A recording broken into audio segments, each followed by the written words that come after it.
Kemudian setelah kita hidup di atas dunia, kita akan meninggal. Dan meninggalnya seseorang itu tergantung kehidupan atau kebiasaan dia saat hidup. Dan itu Nabi sendiri menyampaikan, yamutul mar'u ala ma'asha alaih.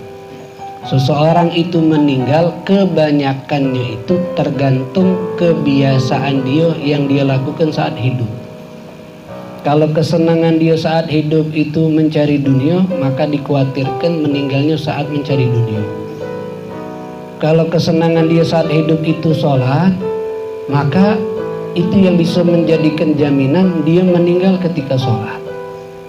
Kalau kebiasaan dia, senangnya dia saat hidup di atas dunia belajar, maka bisa jadikan harapan dia wafat ketika belajar. Kalau kesenangan dia mengajar, maka bisa diharapkan wafatnya mengajar. Jadi kalau kita ingin meninggal dalam keadaan satu hal yang baik, lazimi hal yang baik itu. Ini ingin meninggal ketika ngaji, lazimi ngaji Quran. Ingin meninggal ketika sholat, lazimi sholatnya, dan seterusnya.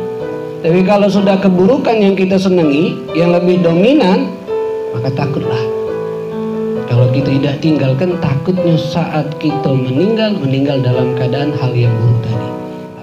Wa yub'atsu ala ma mata alaih, dan nanti ketika dibangkitkan orang tersebut tergantung keadaan dia saat meninggal. Kalau meninggalnya baik, dibangkitkan baik. Kalau meninggalnya buruk, dibangkitkan dalam keadaan buruk. Maka jangan takut meninggal. Tapi yang kita takutkan bagaimana keadaan kita saat meninggal.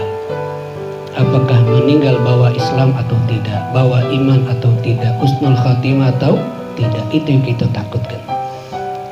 Minta sama Allah, selain ada rasa takut, minta juga sama Allah agar diwafatkan dalam keadaan Islam, iman, dan husnul khatimah. Ya Allah biha, ya Allah biha, ya Allah bihusnul